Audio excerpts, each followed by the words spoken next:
In this video, I want to talk to you about your logs panel in your cPanel control panel. Now I've got two different tabs opened up here to represent two different web hosting accounts and the cPanel control panels within them. For example, this one here, if you go down and look at the logs panel, you can see we've got a few different options available here. But in this one, still cPanel, it's just a different web hosting account. You can see that there are different options available here, or applications. So if your control panel doesn't look exactly like one of these, don't worry. The basics that you really want to pay attention to under the logs panel is the latest visitors, bandwidth, and your AW stats, as well as your error log. Those are more than likely in every single cPanel setup on any type of web hosting account that offers cPanel. Again, latest visitor, AW stats, bandwidth, and error log. The error log mainly because if you have errors on your website, like broken links for example, then this can let you see them very quickly. No errors here, but that's mainly because there's no site there either. Let me take a look over at this other one here, and under error logs, and here's the information provided in most of these error logs. You've got the date that the error took place. You've got the IP address of the visitor that noticed the error. You've got the error right here, which in this case is, I believe, a 404. And you got different types of errors that take place. But if we use this top one here, if we scroll on over, this gives you the path to the actual error itself and the page or file that is causing the error. So with this information, you can quickly get in and fix that error. So we come on back out of here, head on back over to home. That's the error log. The latest visitors gives you the IP address of that visitor, the page that they went to, the time they went there, the size of that file, where they came from, and the user agent, which is typically the browser that they're using. And we come on back here, go to home, and the bandwidth is something that you can monitor here in detail over here on the left panel. Usually it's right up here close to the top. Monthly bandwidth transfer. This gives you an idea as to how much bandwidth is being used throughout the month. So at this point, obviously, there's not much to worry about because there's hardly anything. There's nothing actually even registering, because as the usage takes place, you'll get a color guide here to kind of let you know at a quick glance if you are okay, or if it's getting into the red close to the end here, that you need to make some adjustments. But that's the monthly transfer right there at a glance. And to get the details, you click on the bandwidth link there, and this can give you the traffic for today, for the past 7 days, the past 12 months. And this information can come in very handy, especially if you're running campaigns or you've got product launches, and you can get an idea as to how much bandwidth you might need for your next campaign or your next product launch, so that you're not having your visitors seeing an error page, bandwidth exceeded, which is never a good thing, and that will definitely put a damper on your day. Here's the breakdown of this month for the HTTP usage. The three options here are pretty much your email stuff, and then the FTP. And then the combined matches that total bandwidth that I just showed you in that left column on the front page. So that's the bandwidth. If we come on back home here and we check the most important one, in my humble opinion anyway, and that's the AW stats. This gives you a breakdown of all the traffic coming into your website, and you can choose the date right here for the particular report. Now, the reports or the information contained down here are broken down in different ways. You've got the monthly history, days of the month, and you can see the traffic here. And again, these can come in very handy if you are doing any type of product launches or campaigns to generate income. This can tell you how successful that was in driving traffic to a particular page or site, and the days of the week that are most effective to do so. I mean, if you alternate your campaigns on various days of the week, this information might tell you what would be a better day or what would be the worst days to try to start a campaign. Even the hours of the day. If you're trying to set up email marketing, you might find that sending out or scheduling your emails to be sent out at 11 a.m. might be a lot better than, say, at 7 a.m. And this takes everything into consideration, including the countries that are visiting your site. Now, since this is more of a demonstration site, these numbers are going to be skewed accordingly. At least ways now you know where you can go to get more information on the traffic coming into your site. And you've got a lot of information over here to the side that you can just simply click on to see if robots are visiting, if authenticated users are visiting, the countries, the days of the week. These are pretty much the breakdown of what we've already seen up here. You can scroll on down further to get even more information. And they all pretty much coincide with these clickable links over here. Click on this and it'll take you to this section of the report right here. So as you can see, all info junkies will love the free AW stats that come with your cPanel control panel. That's going to bring us to the end of this video on the logs panel in your cPanel control panel. Thanks for watching and you have a great day. Hi, in this video I want to talk to you about the security panel. Let's go ahead and scroll down and grab this guy right here in the title bar where you get the 4 arrows. Left click, hold, and drag that guy up to the top of the page here so I don't have to keep scrolling down. Let's do that with this other web hosting account as well. And by the way, if you didn't know, now you do. You can in fact customize the look of your home page on your cPanel account. Now that here we've got these various applications within our security panel. The first one over here is password protect directories. Comes in pretty handy if you've got sensitive material, kind of like maybe zip files that you are marketing. And you don't want just anybody to be able to have access to those unless, of course, they've paid you for that access. Well, here you can put all of those zip files or other items you want to keep protected. You can put them in a directory or folder and make sure that that is password protected.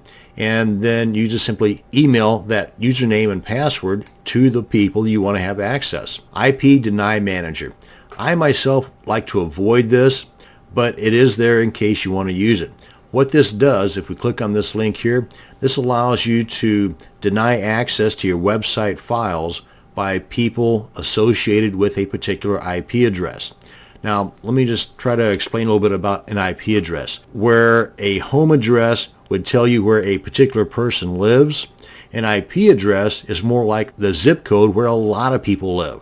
So if you were to use an IP address to block access for a specific person, well, you may block access for that specific person, but also everybody else that uses that particular IP address or range. And for that matter, they can probably get around it if they know what they're doing by using a proxy IP address. That's way beyond the scope of this video. Basically, what I'm saying is that for somebody that knows what they're doing, an IP deny manager really is not going to do much good. So where this might come into play is if maybe your customers or the visitors to your site are predominantly US or Canadian or European, you can put in an IP range for countries that you do not want to have access to your site because they could not be your customers for one reason or another. Then you might assign an IP range like what is shown here to assist in blocking anybody from that country or that region from having access to your files. So really that would be the only benefit I could see behind using an IP deny feature, but it is here just in case you wanted to. Let's head on back to home. Now you've got the SSL and the TLS manager. This allows you to generate and manage SSL certificates, keys, and signing requests. Now all of these are part of making your website more secure, kind of like this guy right up here. To be able to have your URL do this, where you got this little padlock thingy on the HTTPS, you need to have what's called an SSL certificate. And frankly, for me, it's pretty time consuming to not only learn this, but it's even time consuming once you've learned it to do it. I myself would rather spend a couple of bucks and it might even be somewhere between 20 to 50 bucks to have your web hosting service do this for you. And some might not even charge you anything to do this for you if you purchase your certificate from them. So if you click on this, just real quick, like you can see where you can generate your private key, your certificate signing request, and your certificates themselves. But again, this is something that I would be more apt to leave to the web hosting companies. They would take a day or two to do it, but that day or two you can spend doing something else that might generate you money instead of spending money. But at least now you know where that information lies in case it's something you want to check into, or if somebody has a question about your SSL certificate, you might be able to find an answer there. Now, SSH or shell access. The SSH stands for Secure Shell, which is basically a network protocol, kind of like FTP, only this guy here is a lot more secure than your typical FTP transfers. So with an SSH access, instead of using a username and a password that you do with an FTP setup, with these guys here, you're using a public key and a private key. Now with the correct keys, networked devices can then exchange or transfer data back and forth. And we take a look at this real quick. You can see here you've got a little video tutorial to kind of guide you through this stuff.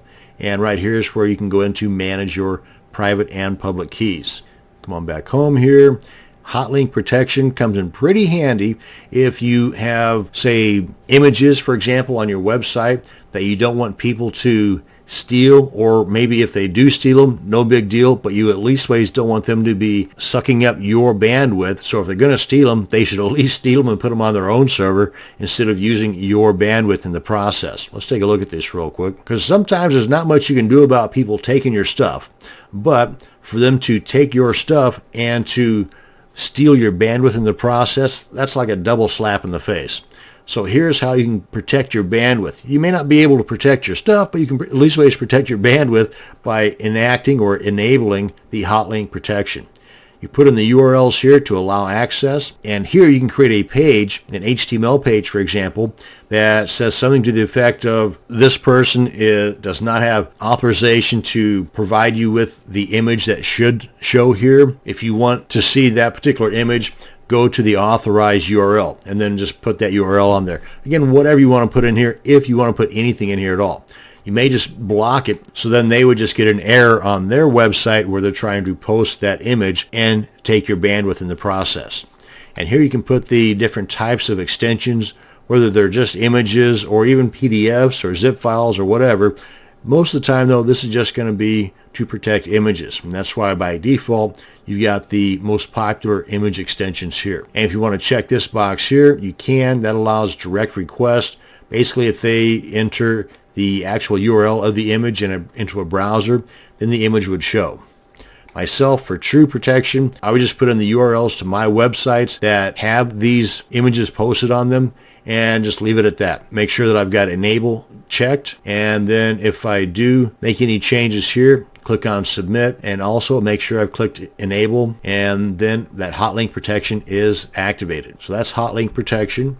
And under leech protection, this is pretty cool, especially if I've got like some outsourcers, people that I trust, to do some work on a particular directory or folder, and I give them username and password access to that folder, and then they turn around and give that information to some of their friends.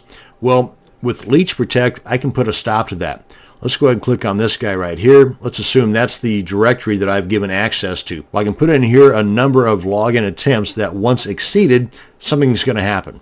So if we put in, say, 4, which is recommended, you can put in whatever number you want. But if we put in, say, 5, and the 6th person tries to log in within a specific amount of time, in this case a 2-hour period, then that 6th person and anybody thereafter will get something other than access based on this information that I put down here.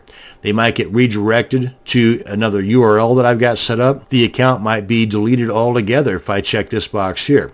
And I would definitely want to check this box and put in the email address to me so that I would be alerted each time that this took place. And I also have this option down here where I can disable compromised accounts, where basically if this were to take place, then I would get an email alert. They would also, the people after this login attempt would also be sent to a particular URL that I'd set in here, but that account would also be disabled altogether. And then just make sure you click on enable to make that active. And of course, then you can come back in here and disable it if you wanted to. Now let's head on back home here. And GNU PG keys. These are used as a way to encrypt and decipher or decrypt emails or messages through the use of the public and private keys. You know, kind of like everyone would have the public key to my emails and can see the messages or emails, but could not read or know what all that gobbledygook was without the private key. If you take a quick look at this, you can create a new key. Just put in your name, email, nickname, whatever you wanted to put in there, and the key password. Put it in again. I would just use the password generator here. And the expiry date, if you wanted to go with 1 year, 3 weeks, or just whatever you wanted. The key size, 1024, or you really want to get hairy, you can go all the way up to 4096. That's pretty difficult to guess. And then you can click on Generate Key. Or if you've got keys created elsewhere, you can use the import option here. But this is pretty heavy duty. So if you're not really into the spycraft and you're not really concerned with people having that kind of access to your emails, because I mean it's fairly secure for the most part, but if you are really super concerned about the possibility of somebody reading your emails, then you've got this option here. And don't forget, some of these items where I just kind of skimmed over, you've got the video tutorials here which might go into greater detail than what I covered on these individual items. For example, under the IP Deny Manager, just check out the video tutorial here, which might go over more in depth than what I did. And that's going to bring us to the end of this video on the security panel. Thanks for watching, and you have a great day. In this video, I want to show you how easy it is to create a password-protected directory or folder. That way you can keep all of your goodies in there that you don't want anybody getting access to unless you give them a username and password. Now it's pretty simple. Once you log into your cPanel control panel, scroll on down a little bit till you get to the security panel and then click on the password protect directories icon. And that'll bring you into this area here where you can see I've already got this particular folder password protected, and you've got the little icon over here that shows a little padlock. So that's what it looks like once you get one protected. So let's go ahead and create a folder and then password protect it. Let's come on back home here. We're going to go into the file manager. Now this is of course if you already don't have a folder or directory you want to protect. I'm going to go ahead and create one from scratch. And let's click on create folder. And there we are. Now then we'll go ahead and get out of here. Let's go ahead and take a look at that folder in an unprotected state. I think I capitalized those. We'll see. Yep, there we are. And inside of that is nothing. It's an empty directory. So at this point, with it being totally unprotected, anybody can gain access to this. So let's go ahead and change that. Come on back here. Go into the security panel. Click on password protect.